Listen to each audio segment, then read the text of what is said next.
This is Issue once again, and I'm back with another blog about love. This time, pag-usapan naman natin ng mga two-timer. Before anything else, wala akong pinatatamaan dito ha. Ito yung kadalasan lang naman nangyayari. Reality kumbaga. Masarap mag two-time, di ba? Yung tipong dala-dalawa sila, tatlo-tatlo, minsan 10-10 pa nga eh. Pero minsan naisip ba natin kung anong epekto nito sa mga nasasaktan natin? Masarap mag two-time. Pag natapos ka sa isa, lilipat ka naman sa isa. Tapos sa iba naman hanggang sa magsawa ka. Tapos iiwan mo lang. Kasi may nakita kang mas gwapo o mas maganda sa kanya. Minsan pag nag-away kayo ng number 1 mo, damay-damay pati yung second, third, and so forth.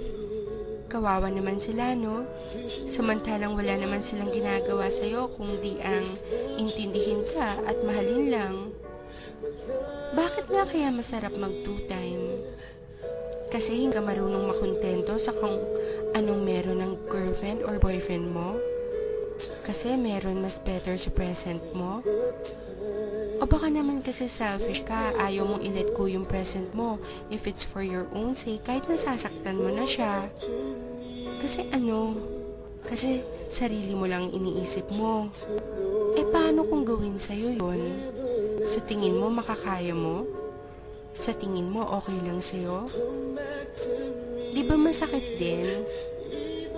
Tsaka, saka mo malalaman na mahal mo pala talaga siya pag may mahal na siyang iba. Pag hindi na ikaw ang mahal niya. Guys, masarap pagmahal at mahalin. Sana lang, marunong tayong makontento sa ibinigay sa atin. Tayo-tayo na nga lang ang nagkakaintindihan. Tapos tayo-tayo pa ang nagtataluhan. Guys, wake up. Mahalin yung mga girlfriends, boyfriends nyo. Be loyal. Sorry sa mga natatamaan ko. Ginigising ko lang kayo sa matagal niyong pagkakatulog. Baka kasi paggising nyo, wala na yung taong nagmamahal sa inyo ng totoo.